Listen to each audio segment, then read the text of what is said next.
Halo semuanya, selamat datang di channel Bansospedia.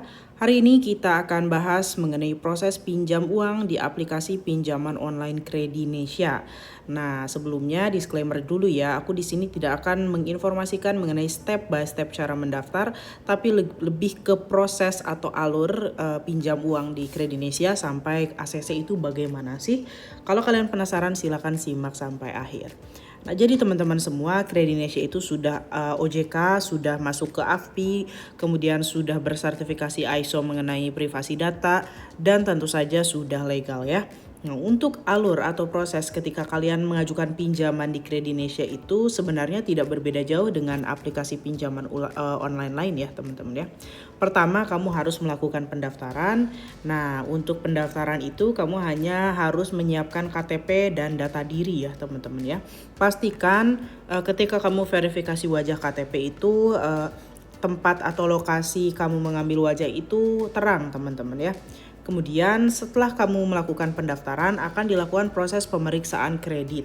Di mana proses pemeriksaan kredit ini mencakup verifikasi terhadap pengajuan pinjaman pada aplikasi.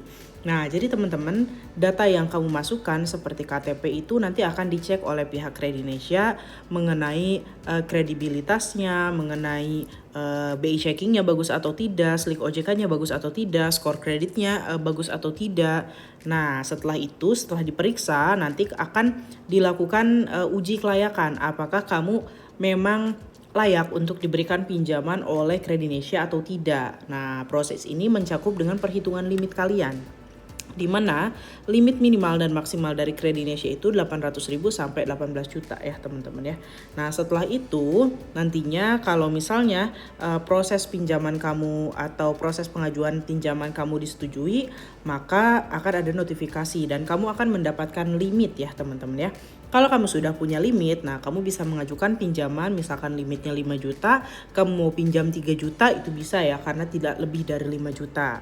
Nah, nanti teman-teman ketika kamu mengajukan limit, nanti statusnya berubah menjadi sedang ditinjau. Nah, setelah itu, setelah sedang ditinjau, kamu tunggu dulu saja beberapa jam ya biasanya.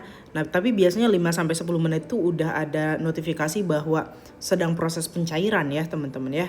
Nah, kalau sudah dalam sedang proses pencairan, maka pinjaman kamu sudah di-ACC dan sudah akan masuk ke rekening kalian. Nah, kalian tunggu saja dana masuk ke rekening begitu ya. Nah, nanti kalau dananya sudah masuk ke rekening, barulah akan muncul notifikasi cicilan. Nah, ini adalah waktunya kamu melunasi atau melakukan pembayaran sesuai dengan cicilan yang dipilih, begitu ya. Jadi teman-teman, itulah proses pengajuan pinjam di Kredinesia sampai di ACC, sampai cair ke rekening. Kalau ada pertanyaan silakan tulis di kolom komentar. Akhir kata, semoga bermanfaat. Sampai jumpa lagi.